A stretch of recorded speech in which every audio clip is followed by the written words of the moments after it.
আসসালামু আলাইকুম। বিচারের কথা বললে অনেকে মনে করে কি যে আমরা বুঝি মানে নির্বাচন পরে হোক বা ৫ বছর পরে হোক, মানে আমি দেখছি আমার এখানে অনেক ভাই এসে কমেন্টস করে যে ভাই নির্বাচন ৫ বছর পরে হোক।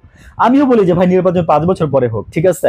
এক ভাই আমাকে বলেছিল যে আমি বলছিলাম মানে একটু রেগে বা মনে কষ্ট থেকে বলছিলাম যে ইউনূস সাহেব যখন আপনার ইয়েতে ছিল, লন্ডনে গেছিল, যা হয়ে যাক ভাই, নির্বাচন হয়ে যাক। এই দেশে নির্বাচন মানুষের মনে করে যে আপনার মানে রুটি রোজগার অনেকের জন্য। আমি না হয় চাকরি করি, ঠিক আছে, আমি না হয় কষ্ট করি, কিন্তু অনেক মনে করেন যে আছে, ঠিক আছে। আমিও যদি আজকে মানে কিছু মনে করেন না, বস্তির ঘরে যদি জন্মাইতাম যারা আছেন তাদেরকে সম্মান করে বলতেছি, মানে আমিও হয়তো আজকে চাইতাম যে মানে এক লাফে কিভাবে বড় লোক হওয়া যায়, বুঝছেন। ঠিক এটার কারণে আজকে রাজনীতির বাংলাদেশে এই অবস্থা, এবং ভালো ভালো মানুষ আজকে রাজনীতিতে এই কারণে যাইতে চায় না।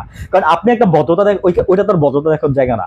আপনি ওইখানে গিয়ে মনে করেন যে গালি দিবেন, চোর বাটপার হবেন, নিজে ওদের সাথে মিশবেন, একসাথে নেশাপানি করবেন, তারপর মনে করেন যে আপনি ওদের নেতা হয়ে যাবেন। আপনি কি পারবেন একটা শিক্ষিত লোককে আপনি ওদের সাথে গিয়ে সোসাইটিতে মেনটেন করতে পারবেন না। আর এই জন্যই মনে করেন যে বাংলাদেশ থেকে ভালো ভালো নেতা তৈরি হয় না। যারা ভালো বুয়েট থেকে পাস করে, মেডিকেল থেকে পাস করে, বিভিন্ন ভার্সিটি, তারা চলে যায় দেশের বাইরে, বুঝছেন। তারা এসে যদি আবার দেশের ভিতরে কাজ করতে যায়, ইউনূস সাহেব নিয়ে আসছে যে দেখেন এক্সাম্পল দেখেন, তারা কেন আসতে চায় না, তাদের কিনা মনে করে যে আমরা বদনামের শেষ নাই। এই যে দুধুর মতো, আব্বাসের মতন মনে করেন যে শিক্ষিত অশিক্ষিত লোক যারা আছে, হ্যাঁ, যারা মনে করে যে চাঁদাবাজি করে, তারা মনে করে যে আজকে ওইসব লোকদেরকে ধিক্কার দেয়। যারা ডক্টরেট করে লোকজন, তাদেরকে বলে যে আপনারা দ্বৈত নাগরিক, এই সেই হাবি যাবে এটসেট্রা। বুঝেন না সাতার মাথা, মনে করেন যে কইতে আসেন মনে করেন যে 14 আনা 12 আনার কথা, বুঝছেন। মানে কি আর বলবো, বলতে গেলে অনেক কিছু বলতে হয়, কিন্তু এটা এমন একটা প্ল্যাটফর্ম যেখানে আমি অনেক কিছু বলতে পারি না।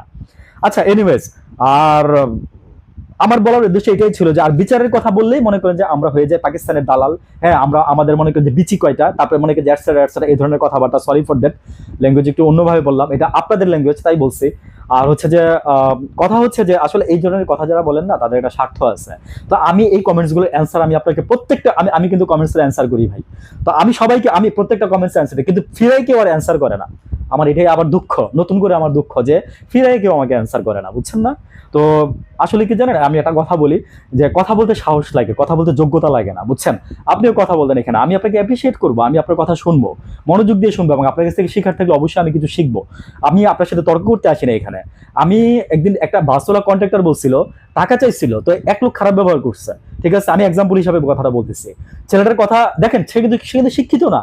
তারপরে সম্ভবত সে খুব শুদ্ধভাবে সুন্দর করে বলতেছে, সম্ভবত তার বাড়ি হবে নড়াইলের দিকে। বলতেছে যে আপনার সাথে আমি এখানে আপনার কাছে ভাড়া নিতে আসছি, আমি আপনার সাথে এখানে বাক্য বিনিময় করতে আসি নাই। আমার কথাটা শুনে এত ভালো লাগছিল, তার কথাটা শুনে আমি আবারও কথাটা রিপিট করি। সে বলতেছে যে আমি এখানে বাক্য বিনিময় করতে আসি নাই, আমি আপনার কাছে ভাড়া নিতে আসছি, আপনি আমাকে ভাড়াটা দেন, আমি চলে যাব, বুঝছেন। ভদ্রতা শিখেন যদি না জেনে থাকেন। আসসালামু আলাইকুম।